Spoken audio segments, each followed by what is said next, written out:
very, very selective, very, very careful. His choice of ministers in the key economic ministries were dictated not by political considerations, but by personal qualification. To the key minister of finance, power, trade and investment, agriculture, oil, petroleum, and aviation. He has appointed people who have considerable level of professional competence and high personal integrity. And these are the people from what we call the core of his economic management team, along with the central bank governor, who Forbes described just 2 days ago as Africa Person of the Year. These are the people who are facing the economic transformation policy of Goodluck Jonathan, designed to improve quality of life and living standards of our people. And what they're trying to do is to ensure that the economy is reorganized, is restructured. And the first part of the major problem is that we are an oil-producing nation, but we have all kinds of other resources.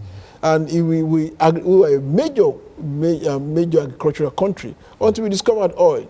One of the objectives is to, while we want diminishing the importance of oil, we want to use the resources of oil to develop other sectors of our economy, like agriculture, like the cotton industry, cottage industry, like non-oil minerals, so that we can have a balanced and diversified economy.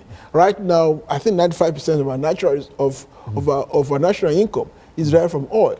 That position is unacceptable and is not sustainable for a long period.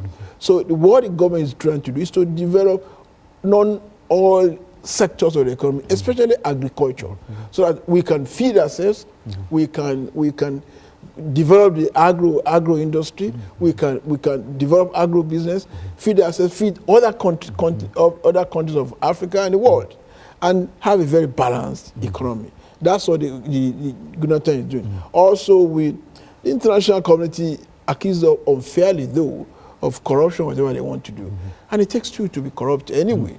Most of these people, this case of corruption, sometimes, quite a number of them, are instigated by people, by foreign partners who believe that they could use some piece of money. It takes two to tango. But President Goodluck Jonathan is determined to treat that canker of corruption and control it, combat it, so that Nigeria be a free society. We are creating an environment conducive to trade, to meaningful trade. We have, for instance, there's a one-stop shop in Abuja, whereby anybody wanting to establish business in Nigeria can be told all that he needs to do to establish business.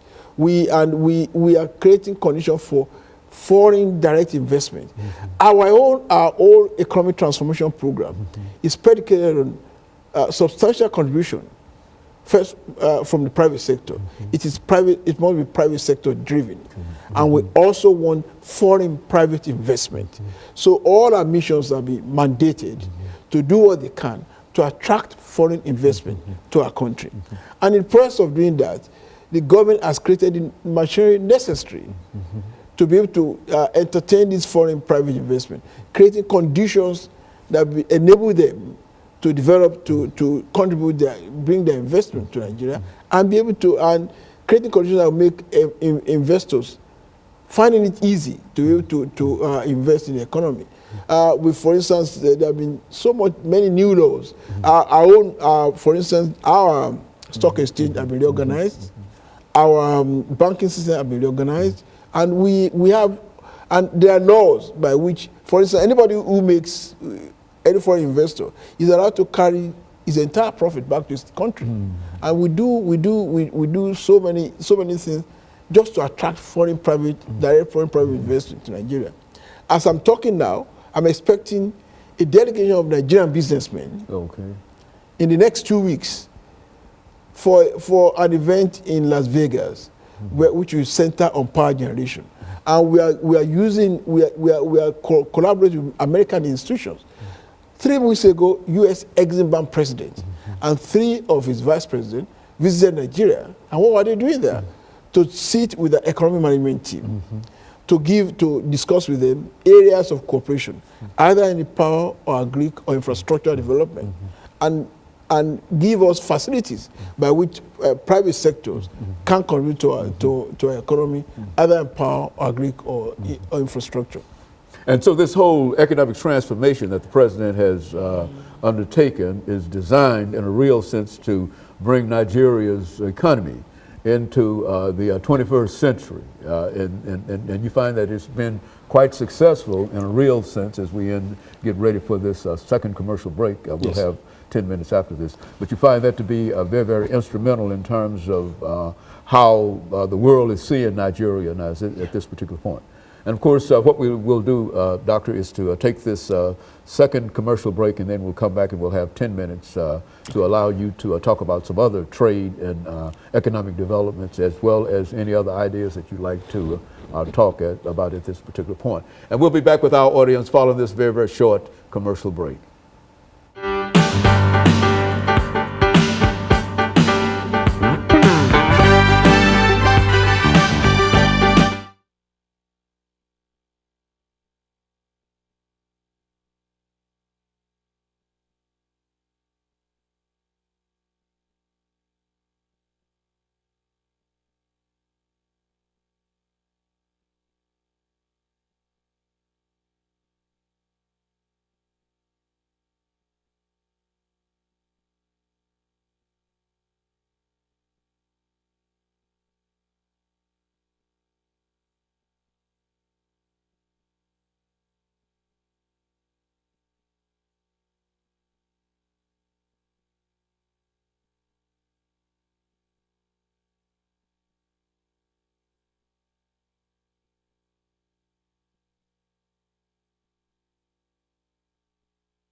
Thank you, and welcome back to the final segment of the show for today. We're talking to Dr. Adi Fudiye, the ambassador to the United States from the great state of Nigeria. And he's given us some information about Nigeria, dealing with trade relationships, politics, and economic developments. And Doctor, let us see if we can again move back into trade and economic developments and to talk about some special projects that you might have underway at this particular time. Well, there are quite a number. Like I said in the earlier segment, we have an economy that is oil dependent. And what we want to do is to diversify the base of our economy and make sure that we trade in non-oil exports. We are inviting foreign direct investment to Nigeria, and we're inviting companies to come and set up in Nigeria to trade with our people. Like I said, there's tremendous advantage in trading with Nigeria. Our population, 150 million, 20% of the whole African continent, 10% of the entire black people in the whole world. We simply can't beat our market. And therefore, we believe that once companies that want to do business with us, when they do come there, in terms of market, in terms of marketability, in terms of the availability of profits, there's hardly any country, in fact, there's virtually no country that can compare with Nigeria. I'll give you an example. When we privatized our telecommunication industry, unfortunately, some American companies that would have come, they said there was problems in Niger Delta and all that. A few of them came, but I tell you today, those telecommunication industries, MTN, for example, from South Africa, they will tell you they have never made such profits within such a short time ever in their lives. That's telecommunications. Yes, they have never made such profit at such a short time, any time in their lives. And it's still growing because of the market. Everybody now carries around mobile phones in Nigeria. Everybody. The land phone is almost passing out. It's the same thing with, that's been an attraction.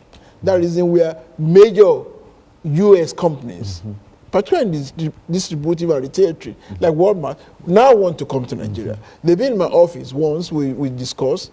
They are making arrangements, and when they are ready, we sort out the final details, and they'll be in Nigeria. And from what they've told me, they want to be in Lagos and Abuja. You simply can't beat the rich because of the market in Nigeria. So we are waiting for them. And they are not the only company. Many banks, I'll give you other examples.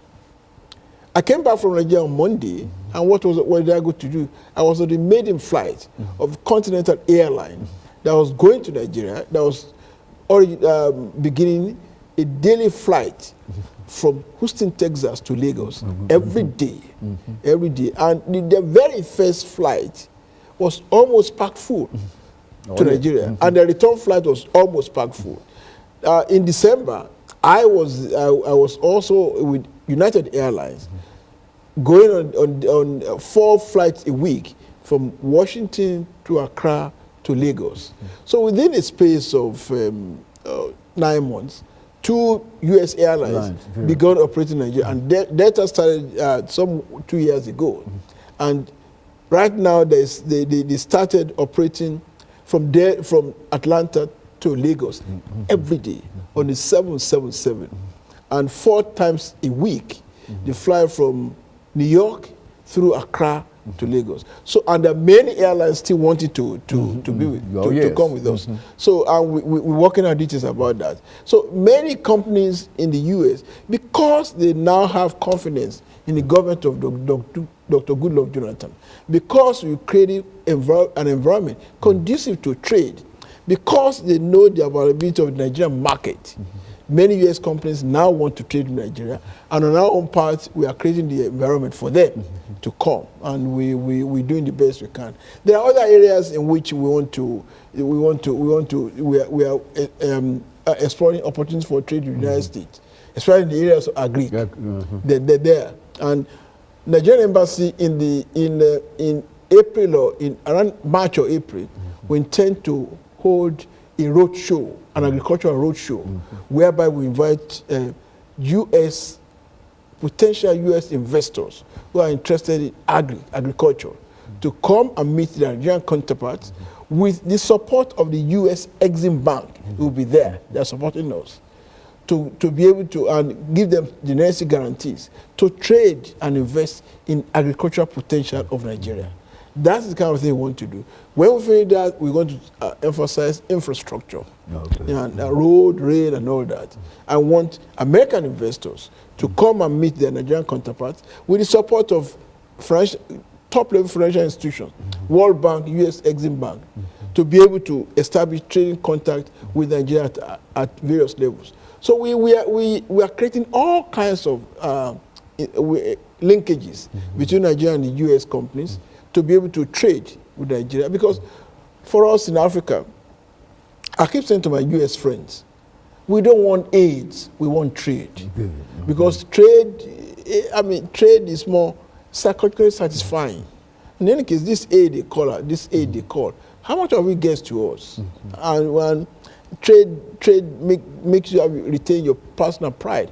There's a much to trade with in Nigeria. And so that's the kind of thing we're trying to do. And just as I was in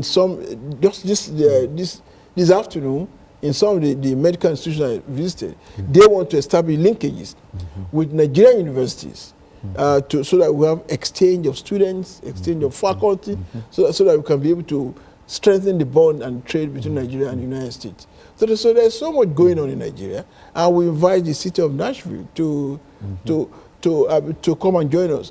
We are also expanding our scope for tourism.